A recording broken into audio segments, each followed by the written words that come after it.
Tengan todos ustedes muy buenas tardes y sean una vez más bienvenidos a lo que es Café con Leyes, el podcast que está presente cada viernes en las tardes por parte de lo que son la Sociedad Udabor, la Sociedad Científica Estudiantil de Derecho, de aquí de la carrera de Derecho de la sede de La Paz, acá en la Udabor.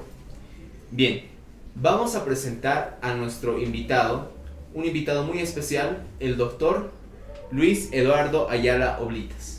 En primer lugar, quisiera, por favor, estimado doctor, bienvenido, pueda contarnos un poco de su vida profesional de la manera más abierta posible. Que sepan que este podcast es meramente eso, un podcast para conversar, para charlar y hacerlo de una manera más amena, tanto para nosotros como para las personas que nos están viendo. Bienvenido, doctor. Muchas gracias. Bueno, mi nombre es Luis Ayala Oblitas. Muchas gracias a Café con Leyes, a la Sociedad Udabor por haberme invitado. Yo con todo gusto aquí presente para poder charlar principalmente sobre temas de interés. Bueno, mi nombre es Luis Ayala, soy abogado titulado de la Universidad Católica Boliviana. Tengo una maestría en Derecho Empresarial y Corporativo y básicamente, bueno, he abocado mi experiencia profesional unos 12, 15 años en el asesoramiento de derecho laboral para el sector empresarial, que es mi expertise principal, y bueno, también tengo una expertise secundaria en lo que es el derecho corporativo. Muy bueno, una introducción yo creo que muy completa, la verdad, para poder hacer un pequeño hincapié, ¿verdad?, de lo que puede ser la entrevista del día de hoy.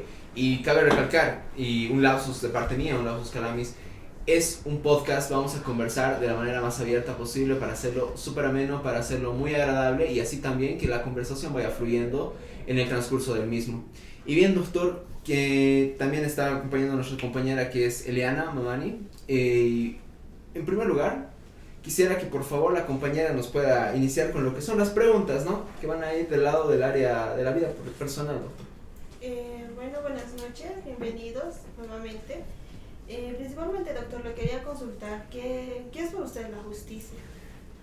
La justicia para mí es el valor principal de un Estado de Derecho, que se resume en un método uniforme, formal, constante, protegido, de otorgar a cada ciudadano lo que le pertenece por derecho y obligación a través de lo que es la jurisdicción y competencia. Es decir, la justicia es el valor principal, el medio principal para que se pueda vivir en armonía en la sociedad, a través de lo cual el Estado otorga jurisdicción y competencia a órganos que administran justicia para que los individuos no vivan en estados perpetuos de guerra, y justamente esos órganos que asumen competencia porque el Estado los designa son quienes en base a ese valor van distribuyendo a cada individuo, persona jurídica, lo que en derecho le pertenece, que es justamente, en mi criterio, lo que es la justicia en un término material.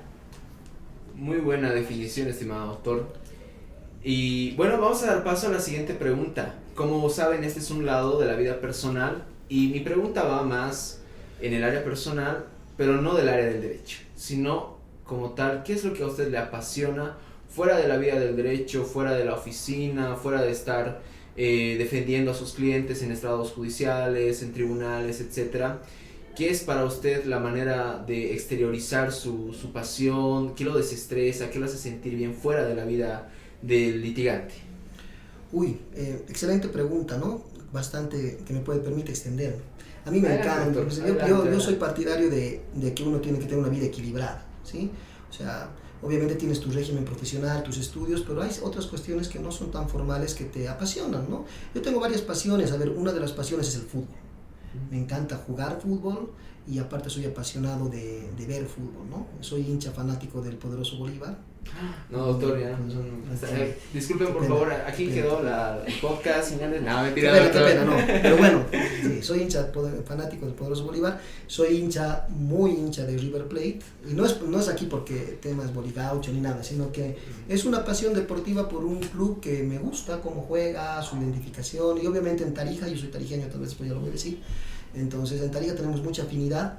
Pero también eso quiero hablar, ¿no? O sea, a veces dicen que porque te gusta River o te gusta Argentina, eres boligaucho. No es cierto, es una pasión global que tú tienes por alguien sin que dejes de tener tu identificación nacional, ¿no? Sí, doctor. Pero bueno, me extiendo ahí. Entonces River Plate me encanta, soy fanático y soy fanático del Real Madrid. Entonces son esos tres equipos que no sé si coincidimos. Estimado doctor, si pudiera ver por favor mi case.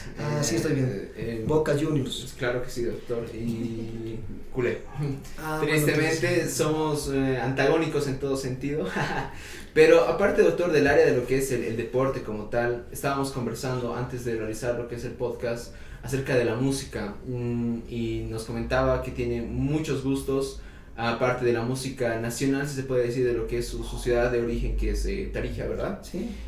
Además de la música internacional, si pudiera contarles un poco a las personas que nos están viendo en vivo, por favor. Claro, claro. Bueno, ya antes de eso me gusta también practicar tenis. Me gusta Sí. practicar tenis, esos dos deportes me encantan.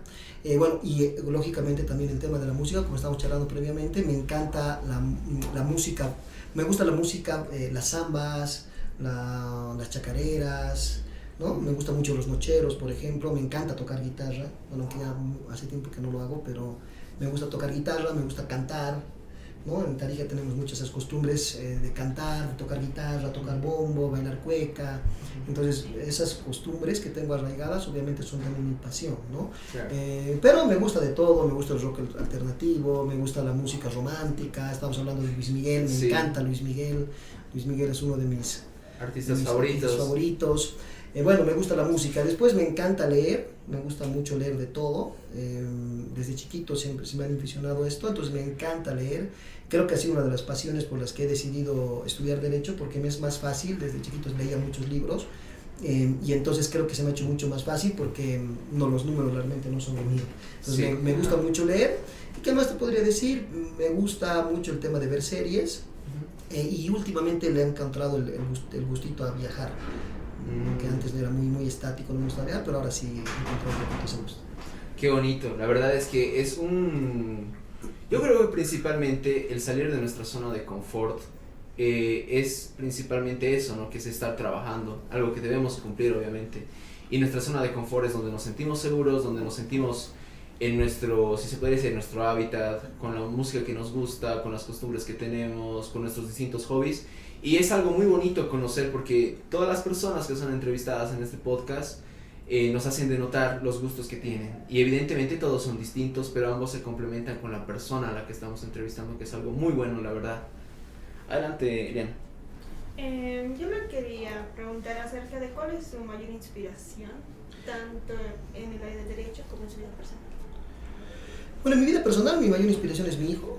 Tengo un hijo de 15 años, lo he tenido bastante changuito, pero yo feliz. Entonces él es mi mayor inspiración, mi norte, mi vida, mi espíritu, mi objetivo, mi mejor amigo. Entonces realmente ahí la respuesta es muy rápida, es mi hijo, ¿no? Siempre lo va a ser, ¿no? Es mi mayor pasión personal, si quieres.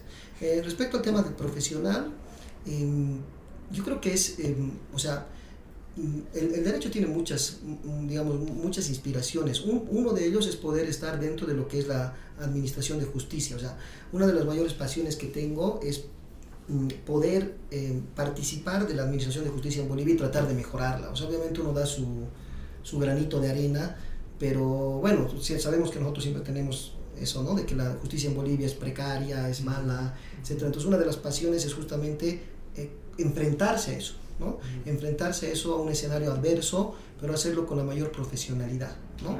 El sentido de la equidad también es una pasión, o sea, tratar de... Porque bueno, el tema de la equidad es diferente de la justicia, ¿no? La justicia es un aspecto más formal, en cambio la equidad es un método más, si quieres, amigable o informal, etcétera, para equilibrar ciertas situaciones que a la justicia no llega. Entonces, igual un abogado está dentro de la equidad cuando practica el derecho a favor de sus clientes para que las situaciones que son arbitrarias puedan igualarse. Entonces creo que también una de las pasiones por las que veo el derecho es la equidad, es lograr que las situaciones distorsionadas se puedan igualar. Y el otro es el tema de la transparencia, posiblemente, ¿no? La transparencia, lo correcto.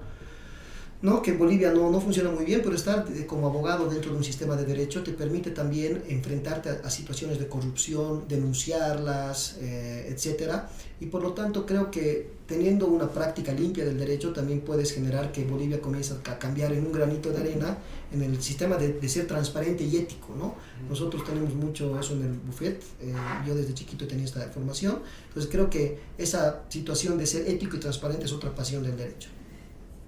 Me parece una percepción muy acertada, la verdad, que yo creo que principalmente ha sido también muy olvidada en este último tiempo, en lo que es la carrera y cómo uno ejerce la profesión, ya que conocemos innumerables casos de personas que no cumplen, ¿verdad?, con la normativa, no simplemente nosotros que nos estamos encaminando para ser defensores de la justicia, sino los propios abogados que ya ejercen la profesión desde hace muchos años, que simplemente buscan su beneficio, ¿verdad? Y honestamente encontrar un profesional que sea de esa manera ético, que tenga por delante sus valores y principios, es muy complicado poder encontrar, doctor. Y honestamente nos parece muy enriquecedor escuchar estas palabras de parte suya, estimado doctor. Y bueno, continuando con lo mismo, en el mismo hilo en el que vamos, pues quisiera preguntarle, doctor, ya nos habló de sus pasatiempos, nos habló de sus inspiraciones y lo que más le apasiona fuera del derecho.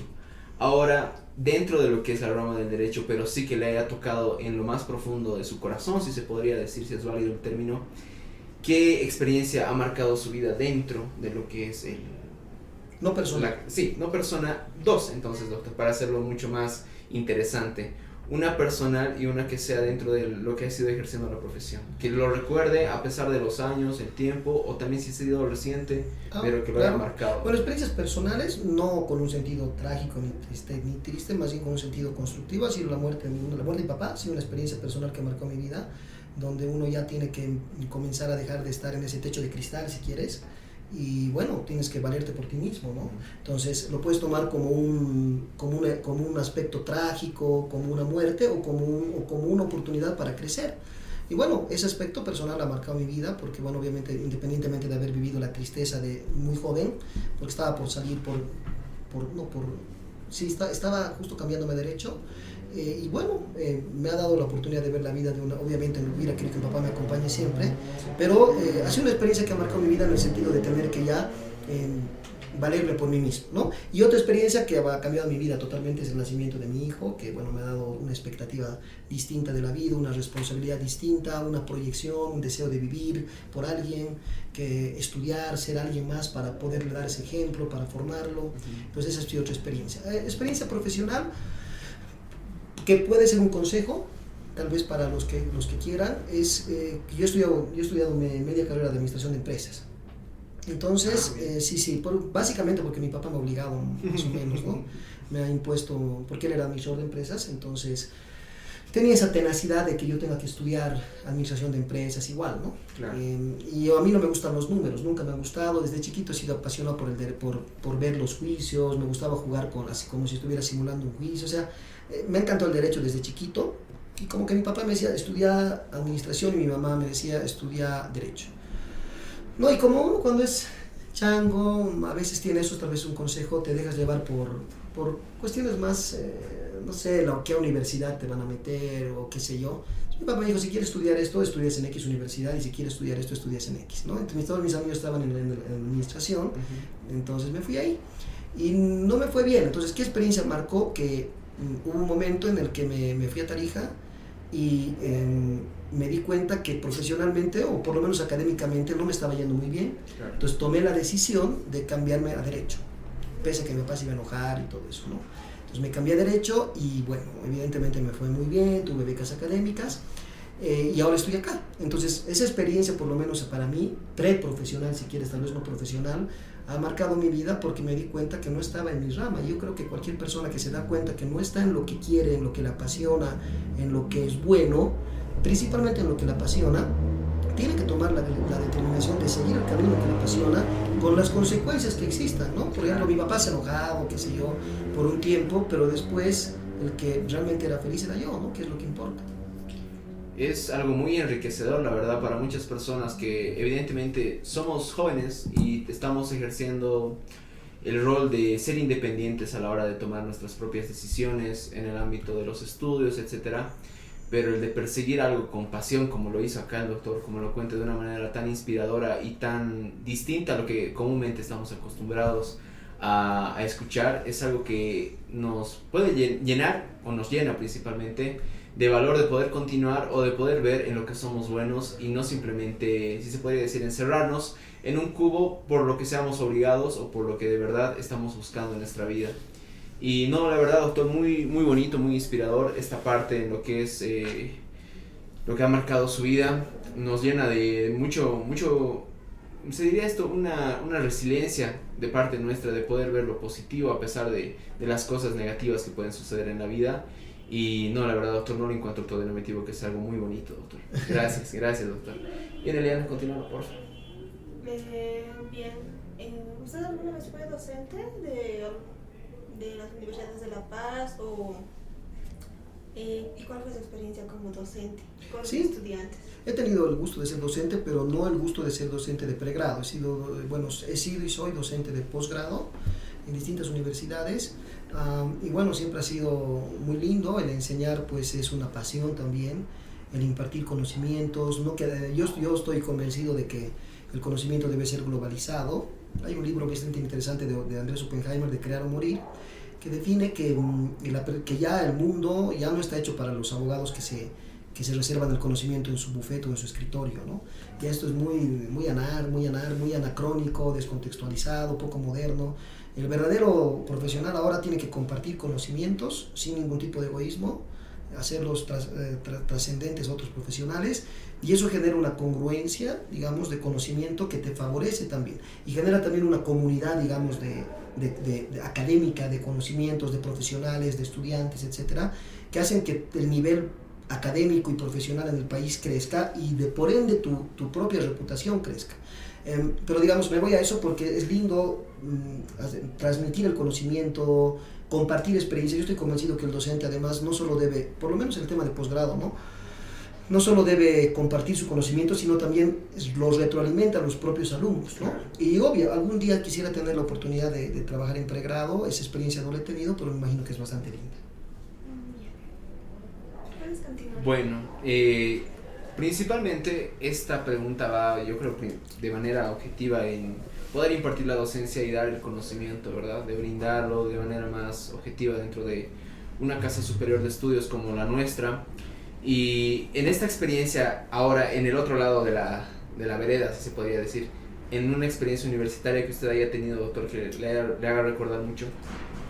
Bueno, claro, yo he estado en la Universidad Católica, he estado en Tarija. Bueno, he tenido la experiencia universitaria de estar aquí en La Paz, en administración, y bueno, yo era un alumno regular, ¿no? Algunas materias sí me he ido a segundo turno, etcétera, pero era un tiempo en el que estaba también bastante joven y maduro, ¿no?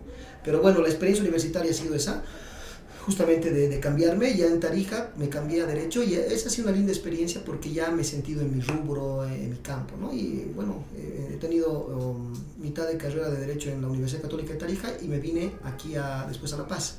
Eso sí, bueno, sí puede valer como experiencia, anécdota. Bueno, me iba muy bien en Tarija, ¿no? Me iba muy bien en Tarija, y bueno, no quiero tampoco hablar mal de mi tierra, es bastante hermosa, pero bueno, me iba muy bien allá, pero cuando me vine acá, como uno de los mejores alumnos, tuve que estudiar un poco más, ¿no? Porque aquí realmente el nivel era un poquito más alto, entonces he podido comparar, digamos, esas dos situaciones. Esa experiencia también como que me ha dado de que uno tiene que irse adaptando a los mercados, etcétera. Y nada, ha sido una experiencia bastante bonita, bastante linda, una buena universidad. Siempre he tenido docentes muy buenos, creo que nunca he tenido problemas. Y también pues parte de la experiencia universitaria creo que también es los amigos que haces, claro, los contactos que haces, porque no estás solamente para estudiar. Yo creo que un joven tiene que tener ese equilibrio, ¿no? De cumplir con sus objetivos, sus estudios, pero también tener pues deporte, salir con tus amigos, que la universidad te dé espacios de recreación. Sí. Y la verdad yo la paso bastante bien en la universidad. Qué bonito, porque ese pensamiento, ¿verdad? O yo me lo puedo imaginar, de cambiarse de ciudad y evidentemente cambiar, si se podría decir, de vida como tal. Del ritmo de vida, del estudio, si, como usted mismo dice, el ambiente académico, como se la vara puede ser más alta acá, por el tema también de la cantidad de alumnos, etcétera, los promedios, pero el hecho de que usted haya continuado y no se haya dejado simplemente por el hecho de haber cambiado de ambiente es algo muy inspirador para todas esas personas también que incluso quieren salir al exterior a buscar o estudiar algo que no está en nuestro país, ¿verdad? Es algo muy distinto. Nosotros tenemos que competir. Yo estoy convencido de que el boliviano tiene que, o sea, digamos, si lo que planteas es cierto. O sea, ni el tarijeño a La Paz, ni el de La Paz a Santa Cruz, ni el boliviano cuando se vaya a otro lado, obviamente deben haber otros niveles, pero uno tiene que estar seguro de sí mismo, representar bien lo que conoce. No tenemos por qué hacernos menos ante nadie. Y nada, uno tiene que seguir con su personalidad y seguir compitiendo, ¿no? O sea, yo por ejemplo no soy de la idea cuando salen, algunos dicen, no, ¿qué voy a hacer? Me va a ir mal en otros países porque mi nivel es bajo. Nada, sigues compitiendo, te instruyes y te adaptas, claro, ¿no? Entonces yo soy de esa idea que este mundo ya no está hecho para vivir en un solo lado y estar en un solo nicho y ser el mejor aquí. Tienes que seguir creciendo, compitiendo en otros lados. Y bueno, gracias a Dios a mí me ha ido bastante bien acá y también agradezco mucho a La Paz por esa oportunidad, ¿no? Sí, me parece muy, muy bonito. Como dicen, no nadie es profeta en su tierra. Y yo creo que en ese momento aplica. Bueno, por favor, Eliana, continúa, por favor. ¿Usted qué consejo le podría dar a los estudiantes que aún no encuentran, por decir, en qué carrera estudiar, en qué área especializarse? O sea, siempre hay que respetar las decisiones, el entorno familiar, digamos, pero yo creo que una decisión, mi claro ejemplo es, yo no he perdido 2 años, dicen que he perdido 2 años en administración de empresas, pero he ganado, porque he ganado la experiencia de decidir qué es lo que quiero y cuál es mi pasión. Yo creo que esta es una decisión muy personal. Lógicamente hay que mantener el respeto a la familia, a los papás, puedes recibir consejos, pero finalmente un consejo que les puedo dar es que decidan por su propia cuenta qué estudiar. Pero también el mundo está llevando, bueno, tampoco hay que ser un soñador, ¿no? Un soñador ahí empedernido que te vas, no, o sea, yo soy de la idea que uno tiene que perseguir las aptitudes. Uno conoce bien, hay los que se llaman los estudios de perfil académico que te van dando dónde ir, pero no son tan científicos. Te pueden dar digamos un diagnóstico, ¿sí? Pero eres tú quien sabe en qué eres bueno, ¿sí? Tal vez eres bueno para análisis, para métodos analíticos, para leer, para operaciones matemáticas, para dibujo, arquitectura. O sea, uno sabe más o menos en qué es bueno y qué le apasiona principalmente, ¿no? Entonces yo creo que hay que seguir un perfil de la pasión que uno tiene, del perfil que uno tiene y decidir lo que a uno realmente le gusta y la pasión, sí. Pero siempre con un término medio, o sea, no hay que exagerar, ¿no? Obviamente también yo sí les puedo aconsejar, no quiero entrar en detalle de qué carreras, pero hay que saber también elegir una carrera que te permita cumplir con tu perfil, con tu vocación, pero también te permita tener réditos, ¿no? O sea, hay que ser pragmático. Este mundo se está volviendo cada vez más complejo y ya no es un mundo de soñadores, es un mundo de personas más prácticas. Entonces, es lo que les podría decir. Y por otro lado, también lo que les podría recomendar es que tengan una vida equilibrada, ¿no? Yo no estoy de acuerdo con las personas que se dedican solo a estudiar. De hecho, obviamente jamás voy a dar nombres, pero de mis compañeros que se dedicaban solo a estudiar, ahora no tienen tanto éxito, ¿no? Y hay otros que estudiaban, pero también tenían un tema de perfil social, de personalidad, ¿qué se llama?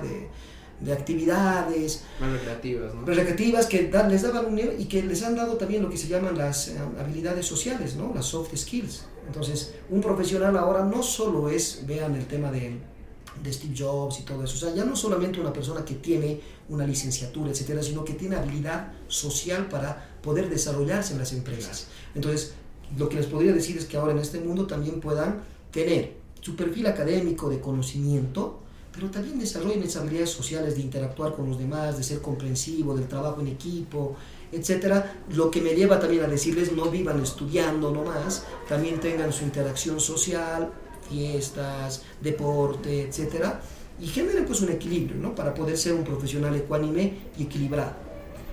Bien, doctor, la verdad, haciendo hincapié y tomándole la palabra en las recomendaciones que nos dio de manera general, Para ser algo más objetivos, ¿qué recomendación usted le daría a un estudiante de Derecho, dejando de lado el tiempo en el que esté estudiando? Si está en primero, segundo, tercer, cuarto año, o si ya está en su examen de grado a punto de titularse, ¿qué recomendaciones o qué guías les daría para poder ejercer bien la profesión, tanto en el ámbito de la teoría como en el de la práctica?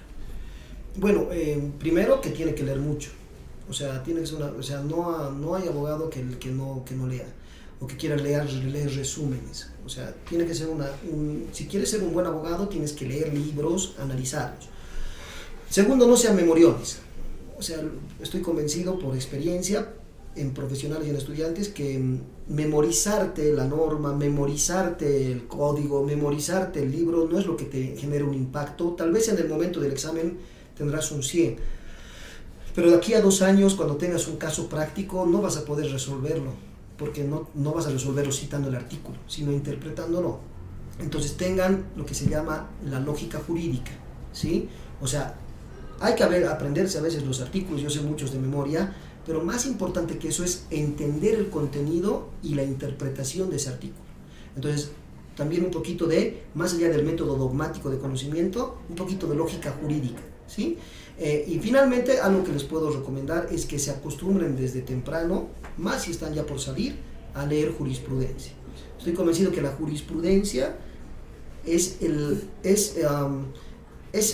aterrizaje de la práctica. O sea, la jurisprudencia está todo cómo se ha resuelto, cuáles son los pasos procesales, cómo razona los tribunales supremos de administración de justicia. Está la verdadera administración de justicia y conocimiento ahí discernida. Al principio es complejo porque hay elementos técnicos, es todo un barullo la jurisprudencia, peor Bolivia que no tiene un método ordenado, pero si quieren realmente aprender derecho, aprendan desde muy jóvenes leer jurisprudencia, porque si lo aprenden desde ahora, a leer autos supremos, sentencias constitucionales, interpretarlas, ser prácticos. Perdón, con esto tal vez me extiendo, pero yo estoy convencido que un buen profesional tiene que ser práctico, no teórico. Me podrán decir, sí, no estoy hablando de si eres litigante o no, pero tienes que ser práctico, tu conocimiento llevarlo a la práctica. Y para llevarlo a la práctica tienes que entender los casos solucionados, principalmente en derecho. Entonces la jurisprudencia también hace mucho al tema de cuando salgas profesional, conocer ya la hermenéutica de interpretación jurídica y estar un paso más adelante de los que se dedican solamente a leer artículos.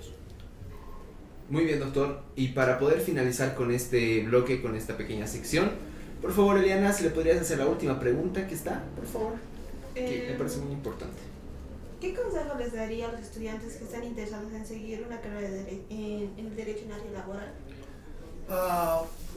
Básicamente los mismos, obviamente estructurales, pero bueno, primero tendrías que definir ahí qué área vas a defender, si al trabajador o a la empresa. Entonces, yo no estoy convencido de que hayan abogados holísticos que defiendan a ambos lados, porque creo que tienes que definir un lineamiento de tu profesión o de tu proyección, si quieres, ¿no?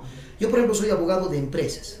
Me cuesta mucho atender a empleados, pero conozco obviamente los derechos de los empleados, pero trato de abocarme ahí, que es mi expertise, ¿sí? Entonces, no sean todólogos. El todólogo es el que menos profesional es, ¿no? Tienes que ser un experto en un área, en una proyección. Y en este caso, por ejemplo, para mí, primero definir si vas a defender a los empleadores o a los trabajadores. Ninguno es peor, ninguno es mejor, pero define tu bando más o menos, ¿no? Que alguna vez atiendas otro lado está bien, pero tienes que tener una operación. Básicamente eso en la laboral. Y otra cosa para un abogado laboral, que muchos se da, ¿no? Yo soy abogado laboral corporativo y yo soy abogado laboral litigante. O sea, yo asesoro a la empresa y el abogado litigante es el maleante, pues, que va a hacer ahí las triquiñuelas con el juez. Yo no me meto en esas macanas. Y el abogado litigante dice, ese no es abogado, ese está en un escritorio, ¿no? Uh-huh.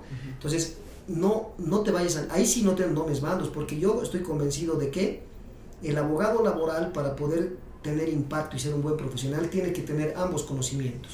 Tanto el preventivo, sustantivo, o sea, cómo hago contratos, cómo hago reglamentos, cómo despido, ¿no? Claro. Y por otro lado, conocer el procedimiento, porque si yo te estoy diciendo que este contrato no va a valer, te sé que en el juicio no va a valer porque no va a ser prueba material, pero no puedo desligarme.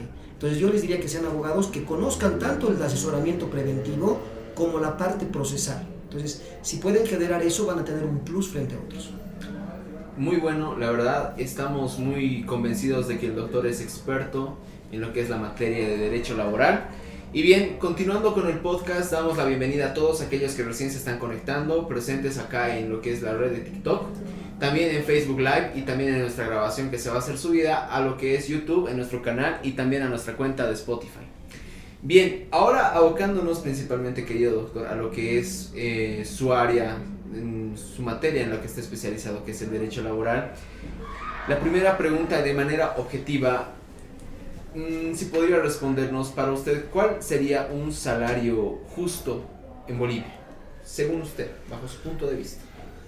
Un salario justo, puede estar la pregunta dividida en un término económico y en un término jurídico. Yo me abocaría a lo jurídico.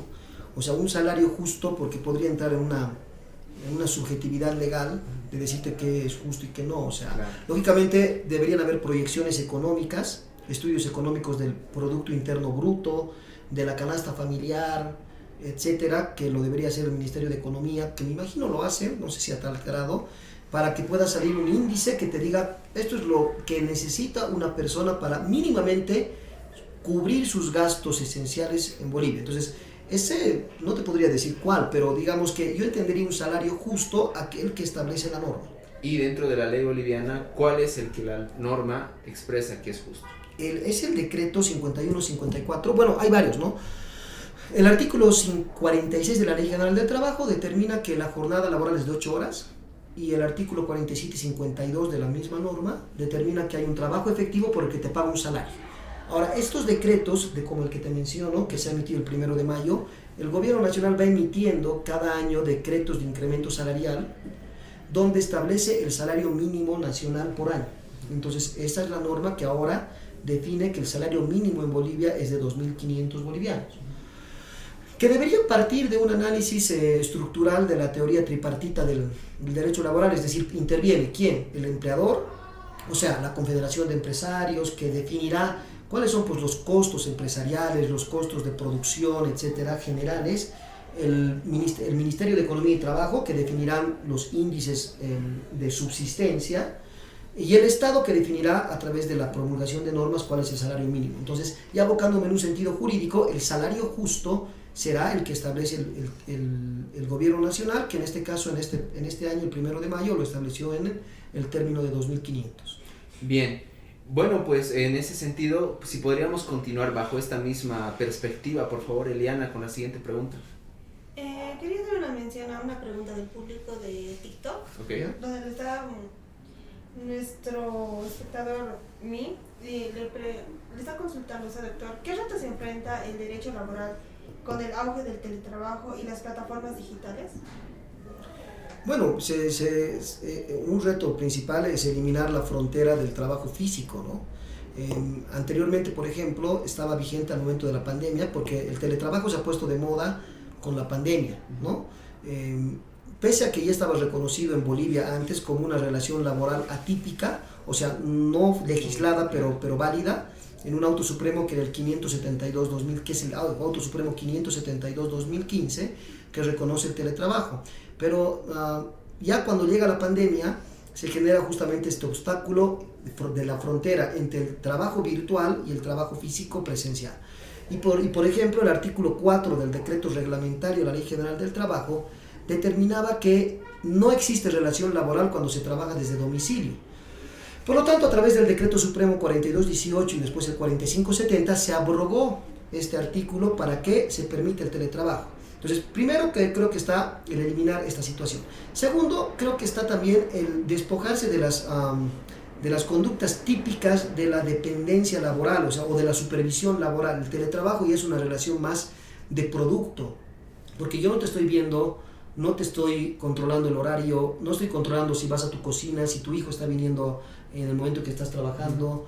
Entonces, realmente creo que el empleador y el empleado tienen que despojarse, si quieres, de la cotidianidad, de lo que es ver, controlar. Ya tienen que confiar más el empleador en el trabajador, y también tiene que tener la capacidad de generar ya no trabajo de horarios, sino decirle, bueno, yo necesito que tú me des este informe legal, y bueno, si lo haces, me lo das mañana, ya verás si lo haces en 4 horas, 8 horas. Claro. No, lo ha debido hacer en 4 horas, y entonces ya no le pago 4, no. Le he dado un producto y lo ha hecho desde su casa, ha teletrabajado, ¿sí? Eso primero. Segundo, creo que falta regulación legal. Si bien tenemos el decreto 4570, que regula, hay muchas situaciones que no se regulan sobre el teletrabajo. Por ejemplo, no está muy bien definido qué pasa con los accidentes de trabajo o con el riesgo ocupacional. Cuando un trabajador está en mi oficina, yo me hago cargo de que haya buena iluminación, de que no tenga riesgos profesionales, ¿sí? De que no sufra accidentes. Pero ya si él trabaja desde su casa, ¿cómo esto escapa de mi responsabilidad? No, no escapa. Pero ¿cómo lo controlo? Entonces, creo que hace falta pues, regular eso. Hace falta regular la confidencialidad. Cuando tú trabajas dentro de mi empresa, yo puedo ver que no te saques los documentos. Hay un control más riguroso. Pero cuando tú te vas a tu casa y teletrabajas desde tu computadora, la información está saliendo de la empresa. Claro. Entonces, también es necesario regular situaciones de confidencialidad. Básicamente eso, ¿no? Porque después creo que poco a poco Bolivia se está adaptando a la norma del teletrabajo. Bolivia sí ha respondido de alguna manera con la legislación del teletrabajo y su reglamentación, pero creo que falta afinar ciertos aspectos que rompan estas fronteras de la confidencialidad, el control del horario de trabajo, las horas extraordinarias, etc. Bueno, siguiendo en esa línea, doctor, a lo que nos estuvo contando, ¿verdad? Usted, claro, está especializado en el área de derecho laboral, pero asimismo usted está desde el punto, si se podría decir, desde este lado, en defensa o en pro de lo que sería la empresa, la que brinda el trabajo, ¿verdad? La que es empleadora del mismo. Y ahora, volviendo un poco, retrotrayéndonos en el tema de lo que son los salarios básicos, hablamos mucho de la jornada laboral y los pagos, como usted mismo estaba expresándolo, en las dos normativas que expresan cuánto es el salario y también de cómo tiene que ser entregado. Aparte de lo que es la jornada laboral y también los pagos de horas extra, ¿cómo se podría establecer el salario dominical y los bonos de antigüedad en lo que son los derechos básicos de los trabajadores dentro de lo que es el Código de Trabajo o la ley general del trabajo? Bueno, en realidad no se lo puede establecer, ya está establecido, ¿no? El salario dominical se le paga a todo empleado que no es obrero, está pagado dentro del... Te pagan por 30 días el salario y dentro de esos 30 días están pagados los domingos, ¿sí? O sea que es un salario pagado dentro del salario mensual, si quieres, ¿sí? Donde ya están pagados los 4 domingos. El salario dominical es más para los obreros, que digamos, también hay salario dominical para empleados, pero es más típico hablar sobre eso, sobre los obreros, donde se les paga un salario de dominical a los obreros que asisten los 6 días, porque se les paga por jornal, ¿no? Entonces el obrero va a trabajar un día y se le paga. Si los 6 días de la semana asiste ese obrero al trabajo, entonces se hace acreedor a un plus, que es el salario dominical, ¿sí? Que se lo calcula dividiendo el salario entre 30, y a eso se sale el resultado de lo que gana por día y se le paga un día más. ¿Sí? Ese es el salario dominical. Y el bono de antigüedad está regulado en el decreto derogado 21060, pero que como es un derecho adquirido, reconoce la escala del bono de antigüedad y se paga calculado sobre el salario mínimo nacional. A partir del segundo año de antigüedad, todo trabajador tiene derecho al bono de antigüedad en un margen del 5% inicialmente, donde se calcula en empresas productivas, o sea, que tengan utilidad, que persigan fin de lucro, se multiplica el salario mínimo nacional, 2.500 por 3, ¿sí? Y a eso le sacas el porcentaje de antigüedad, digamos 7.500 por 5%, te va a dar un margen de 250, si quieres, ¿sí? Ese es tu bono de antigüedad. Y en el caso de empresas no productivas, que son las que no persiguen fines de lucro, fundaciones, iglesia, ONGs, etcétera, calculan sobre 1. O sea, un salario mínimo nacional, le sacan a eso el porcentaje de antigüedad. Es así como se calcula. Muy bien, doctor. Y bueno, para terminar con lo que es esta sección principalmente, toma un poquito de café, doctor. Sí, estoy ahí un poquito. Lo que es continuando de manera consiguiente a lo que son los salarios, como última pregunta de este tema, nos vamos al tema del aguinaldo, la prima anual y los bonos de producción. Esto ya en un contexto más en el rubro en el que estarían radicando estas personas que perciben estos beneficios. ¿Qué normativas las avalan o qué normativas permiten que estos sean entregados a los trabajadores? El aguinaldo, la prima anual y los bonos de producción. Muy bien, el aguinaldo es un derecho anual que se paga a los trabajadores, que tiene un espíritu, si quieres, familiar, hasta religioso en algunos casos, por el que en diciembre de cada año se les da un salario adicional a los trabajadores que han cumplido más de 3 meses calendario en la gestión, para que cubran los gastos de fin de año, los gastos de Navidad, ¿sí? Por eso es que les digo, tiene un espíritu familiar, etc. Entonces, es un sueldo por año, está regulado en cada resolución ministerial que emite cada año el Ministerio de Trabajo y en el Instructivo Permanente de Pago de Aguinaldos, que es la resolución ministerial 712/2003. En cuanto a la prima anual está regulada en la Ley General del Trabajo, ahorita no, la verdad que no me acuerdo del artículo, pero está regulada en la Ley General del Trabajo y el decreto reglamentario, que igual es un pago que se efectúa cuando hay utilidades en la empresa. O sea, es una prima, premio, ¿no? Está en latín, premio por haber contribuido a la utilidad en la empresa, con el requisito de que los trabajadores hayan trabajado 3 meses en la gestión de la prima y que hay un balance anual que establezca utilidades declaradas ante impuestos, caso en el cual, si la utilidad ha sido hasta el 25%, pues si el pago de la prima permite utilizar un 25% de las utilidades, se paga un sueldo por año a cada trabajador, ¿sí? Donde se paga generalmente en las empresas productivas, que tienen fin de lucro o que son el sector industrial o productivo, ¿sí? No se paga en el sector, digamos, de las ONGs, fundaciones. Claro. Y el bono de producción es un bono igual legislado en la Ley General del Trabajo, y el Decreto Supremo 22.137, que es un bono que se paga de acuerdo a la producción que exista en la empresa, ¿sí? Okay. Si la empresa... De manera proporcional. Exacto. Se paga igual un bono de producción equivalente al 25%, o sea, de lo que produces, reservas un 25% para poder distribuir entre los trabajadores por la producción que se efectúa, donde cada empresa debe definir su categorización de producción. Muy bien, doctor. De manera objetiva y muy clara, la explicación ha sido tal cual como nos está diciendo acá. Y bien, vamos a dar apertura a la segunda sección. Por favor, querida Eliana, si pudieras iniciar con las preguntas. Y de manera consiguiente vamos a dar paso a lo que son las preguntas en TikTok. Como todos ustedes que nos están viendo, las preguntas que son de materia en derecho laboral son bienvenidas y el doctor va a responderlas con todo gusto. Por favor, Eliana, la segunda sección. Bien.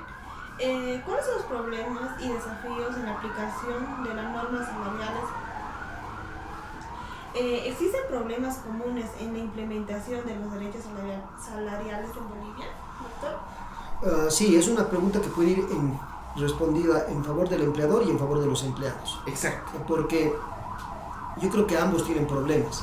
Los empleadores están complejizados ahorita por una situación post-COVID, post-cuarentena, donde han perdido dinero, etcétera, se están recuperando, y ahorita por la situación económica del país, ¿no? Del dólar, la coyuntura de la gasolina, etcétera, que están complejizando sus operaciones económicas y el poder sostener la escala de derechos laborales que tiene un costo, ¿no?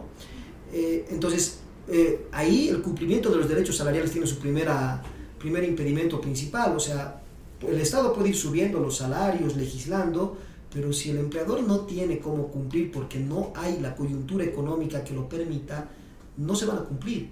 Por eso es que la primera percepción, si se quiere, sobre ese tema es que haya un salario real mínimo que realmente las empresas lo puedan cubrir, ¿no? Primer punto, el empleador no puede cubrir el salario mínimo. Muchas empresas, ¿qué deciden entonces? Bolivia, hay una estadística pero es una estadística creo de la OIT, que dice que Bolivia tiene 75% de informalidad. Quiero decir que te contrato y no tiene el trabajador seguro, no tiene contrato, le contrato y te pago un sueldo, pero no te pago nada más. No tienes contrato, no tienes caja, no tienes aguinaldo, nada.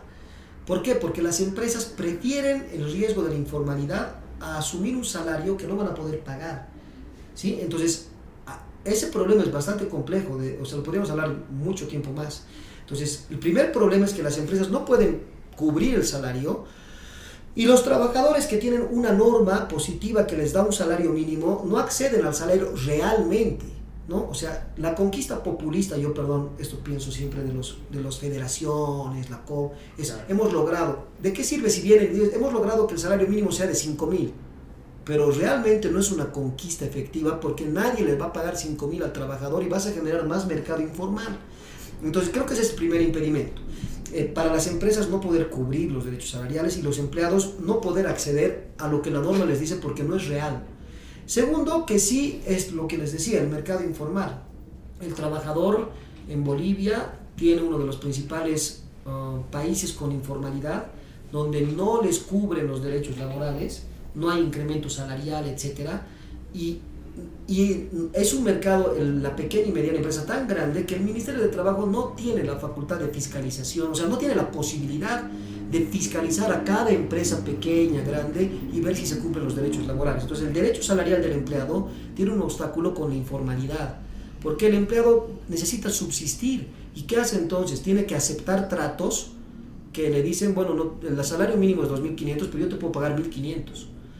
Y el empleado no tiene cómo denunciar eso, porque si denuncia no hay una protección efectiva, no hay fiscalización de los órganos, y entonces la realidad lleva a que acepte menos. Entonces creo que eso es un segundo. Y el tercero es que cuando realmente no te están pagando lo que te deben pagar, incrementos salariales, etcétera, la administración del Ministerio de Trabajo es pésima.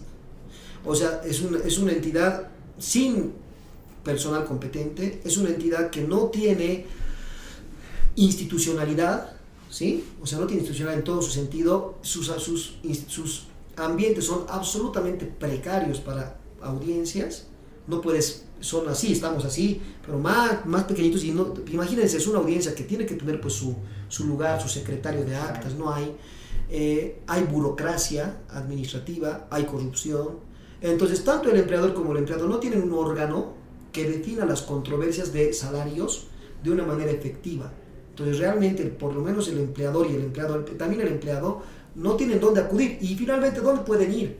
Generalmente terminan dilucidando esto, ¿dónde? En los juicios largos de 4 o 5 años, donde después de años te van pagando tus bonos y tus salarios. Bien, doctor, la verdad es que es una pregunta con una respuesta bastante clara. Y haciendo de notar lo siguiente, doctor, como usted mismo decía que trabaja dentro de lo que es una empresa y nos hablaba también de las prestaciones que puede dar hacia el trabajador y la seguridad que se le brinda garantizando el correcto funcionamiento dentro del rubro, sobre la inspección de lo que es el área laboral, garantizando lo que son dentro de lo que es el lugar, qué beneficios se le da a la persona y a las entidades o si se puede decir empresas que no cumplen con todo esto, qué castigos también se les da por medio de la ley. Muy bien. Bueno, hay un reglamento de inspecciones laborales que gracias a Dios el Ministerio se ha dignado en legislar, porque antes hacían inspecciones ahí muy informales, pero bueno, ahora hay un reglamento que de alguna manera, aunque no ideal, pero te legisla, te procedimenta lo que tienes, cómo va y cómo va. Entonces, las empresas tienen un conjunto de obligaciones sociolaborales, principalmente el salario, el aguinaldo, la indemnización, las vacaciones, el bono de antigüedad, el bono de producción, básicamente esas, más lo que son el aporte a las cajas de salud y la retención de los aportes para la jubilación. Entre otras, ¿no? Normas de salud ocupacional, etcétera, tener comités mixtos de higiene, podría dar, es muy extenso, pero digamos que esas son las estructurales. Entonces, por lo menos con eso debería cumplir con el empleado, con el salario mínimo, etcétera, sus aportes, y en caso que no lo hagan, el empleado puede denunciar al ministerio o el ministerio de oficio iniciar una inspección laboral. Entonces, el ministerio lo que hace es ir a la empresa, tiene un conjunto de 21 puntos, que le piden a la empresa certifique y acredite que ha cumplido, como su ROE, su afiliación a las cajas de salud, su afiliación a la gestora pública de largo plazo, sus aportes de incremento salarial, sus convenios de incremento salarial, ¿no? 21 puntos. Les piden, y si no tienes uno de los puntos, te multan por infracción a leyes sociales, ¿sí? El ministerio no te puede obligar, lamentablemente, a cumplir con el derecho, pero te multa por no cumplirlo en la inspección laboral. Entonces la multa va de 1.000 a 10.000 bolivianos por cada infracción, dependiendo del número de trabajadores que tengas. De 1 a 10 trabajadores, 1.000 bolivianos por cada infracción, de 11 a 20, 2.000, así sucesivamente, y más de 90 trabajadores cada infracción, 10.000 bolivianos. Que te la multan, y si tú no la pagas ante el ministerio, te inician un proceso de multa ante el juez laboral, donde el juez laboral te obliga a pagar la multa. Me parece una respuesta bastante clara respecto a lo que son las distintas formas de recibir una sanción dentro de las empresas que no cumplen con lo que está verdaderamente implantado en lo que es la Ley General del Trabajo. Y de manera objetiva, estimado doctor, sabemos que usted es un capo, hay que decirlo literalmente, en lo que es el área del derecho laboral. El tiempo se nos ha hecho demasiado corto, estimado doctor. Esto da para una segunda oportunidad. Espero que sea yo la persona que esté con usted aquí platicando y nuestra compañera acá también presente. Y doctor, por favor, 2 simples preguntas, 2 respuestas rápidas para poder hacer notar todo lo que ha podido experimentar en este momento. Y obviamente, por favor, tómenos la palabra para tener una segunda oportunidad, una parte 2 con usted, doctor Luis, por favor. Principalmente los puntos clave dentro de lo que es el derecho laboral. ¿Cómo lo definiría de una manera rápida, tanto para las personas que no conocen tanto de leyes y para las personas que somos personas que están estudiando para ser abogados? El derecho laboral es el conjunto de normas jurídicas positivas existentes que regulan la relación entre un empleado y un empleador, y a través de las cuales se definen las competencias y facultades que cada uno tiene, y que también regulan la intervención del Estado que interviene dentro de la relación laboral para poder equilibrarla y que la relación sea igualitaria a través de lo que es el cumplimiento de los derechos laborales. Básicamente eso es lo que es el derecho laboral. Super, doctor. Eliana, una pregunta, por favor. Preguntas del público. Para nuestro espectador, a mí. En caso de haber despido indirecto, ¿cómo debería actuar el empleado? El despido indirecto es una forma de despido, digamos que no es tangible, no es visible, pero se hace a través de actos simulados, fraudulentos, que orillan al trabajador a renunciar, ¿sí? O sea, básicamente el despido indirecto es actos hostiles que ejerce el empleador en contra del empleado, no determinándole un despido, sino orillándolo por un acoso laboral, por un moving, a que él mismo, ya no sintiéndose cómodo en el trabajo, decida renunciar forzosamente. Es lo que es el despido indirecto. Puede ser por no pago de salarios, violencia psicológica, moving, acoso laboral, etc. Y en ese caso el trabajador lo que puede hacer es 2 cosas. Una, interponer una denuncia de acoso laboral ante el Ministerio de Trabajo, para que cese ese acoso laboral que está generando que él mismo quiera irse, y el ministerio tiene las competencias, principalmente en el tema de mujeres, de ordenar el cese del acoso laboral y reincorporación al puesto sin ningún acto hostil, o puede acogerse a una renuncia forzosa y después demandar el pago de un desahucio por despido indirecto, que serían las 2 opciones que tendría. Muy bien, estimado. Hay otra pregunta de nuestra espectadora Cheli. ¿Qué papel juegan los sindicatos en la defensa de los derechos laborales en Bolivia? El derecho a la negociación colectiva, a la asociación colectiva, está reconocido en el artículo 46 de la Constitución y siguientes, y por lo tanto los sindicatos, federaciones, son justamente el gremio, el ente en el cual se agrupan los trabajadores, designan una directiva sindical para que protejan los intereses colectivos de los trabajadores. Obviamente juegan un papel importante, hasta dramático, en la realidad laboral boliviana. ¿Por qué? Porque en muchos casos los trabajadores que son violentados sus derechos, cuando actúan de manera personal, no tienen la misma fuerza. Por lo tanto, la fuerza colectiva de un sindicato que representa a todos los empleados y que además tiene entes matrices como la COB, como la Federación de Fabriles, esos gremios tienen mucha más fuerza para representar colectivamente los intereses de los trabajadores y permitir que se cumplan sus derechos, por lo que tienen una importancia preponderante en lo que son la restitución de derechos laborales y la reivindicación de otros derechos. Estimado doctor, es demasiada información para una mente tan lenta como la mía, pero agradecido netamente por todo lo que nos está contando en este momento, doctor. Para los que nos están escuchando en otros días, buenos días, buenas tardes, buenas noches. Para los que nos están viendo también por YouTube y los que estamos en vivo en Facebook Live y en TikTok. El doctor Luis, acá presente, hincha de Bolívar, no me agrada eso, hincha del River Plate, hincha del Real Madrid, le gusta el tenis, le gusta leer, le gusta la música, chapaco de corazón. Está acá presente, doctor. Muchas gracias por estar acá. De parte de la Sociedad Científica Estudiantil de Derecho, la sociedad a la cual pertenecemos acá en nuestra sede de La Paz, le queremos hacer este pequeño obsequio, por favor. Muchas gracias. Una tacita que tiene un código QR para que pueda ver todos nuestros episodios. Lo van a llevar directamente a YouTube. Y doctor, por favor, vamos a dar este minuto para que pueda vertir unas palabras fuera del contexto de lo que es el derecho y que pueda hablar usted abiertamente. Adelante, doctor. No, pues muchas gracias. Realmente un lindo podcast. Yo creo que estos eventos, estos espacios son necesarios para poder tener amigablemente discusiones profesionales, no tan formales, claro, etcétera, y que creo que contribuyen a que además los que escuchan puedan conocer, puedan entretenerse, tomar el derecho desde una perspectiva más simpática, más amigable. Entonces, bueno, yo les agradezco mucho por la posibilidad de estar aquí y evidentemente voy a estar viendo los programas que tienen y lógicamente cuando me inviten yo con todo gusto acá para poder conversar con ustedes. Para hacer una parte 2, pero esta vez ya no va a haber taza. Elianita, unas palabras, por favor. Se agradece a todos los espectadores que han estado comentando y bueno, no se pudo leer de todas las preguntas porque el tiempo fue muy corto y como dijo el compañero, ojalá llegue una segunda parte para que el doctor pueda responder sus preguntas a todos los espectadores de la red de TikTok. Y bien, eso ha sido Café con Leyes. Estamos muy agradecidos por haber estado presentes en este día y todos los que nos están viendo y escuchando. Por favor, véanos la próxima semana con otro tema más dentro de lo que es el gran mundo de lo que es el derecho. Por favor, síganos en nuestras redes sociales, en Spotify, YouTube, Facebook como Sociedad Udabol. Muchas gracias, doctor. Gracias a ustedes. Gracias.